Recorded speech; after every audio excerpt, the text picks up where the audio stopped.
ready to dance with Reese? Hansel, come and dance with me. Both my hands I give to thee. Right foot first, left foot then. Round and back again. In order for every child's inborn human potential to be fully and deeply actualized, we want to give them the richest environment possible in all aspects of life. We want to expose them to as much as possible so that they take that in as normal. Children who experience different languages, different physical abilities, different needs, special needs in particular, those are just absorbed as normal, natural characteristics of those people. There's no prejudice. There's no bias formed.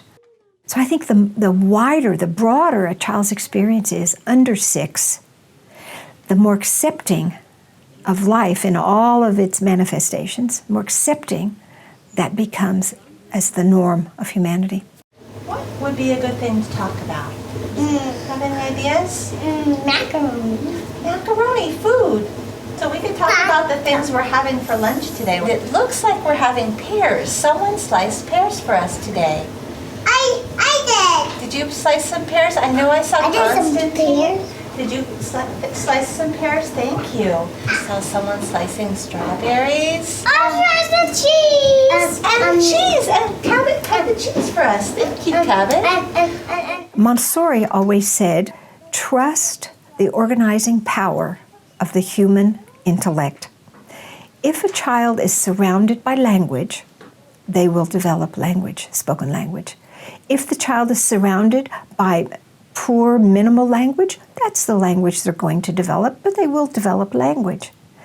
If they're in a very rich language environment where they're spoken to a lot and read to a lot and sung to a lot, that's what they'll develop. But they will all develop spoken language.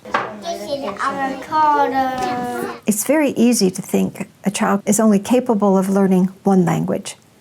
But there are many cultures in the world where children are surrounded on a daily, consistent basis by people who speak different languages. And this also struck Montessori when she first started having experiences with children under 3 when she was in India.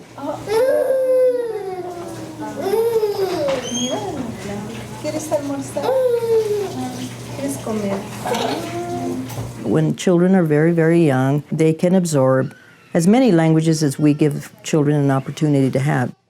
I think every child ought to have an opportunity to have a good, strong dual language opportunity at the very youngest ages.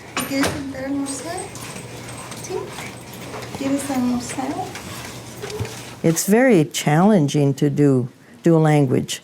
It's challenging to do bilingual education. But if you really want to do it well, you start with the little infants and toddlers. To me, that's the best time to begin a program. Daddy.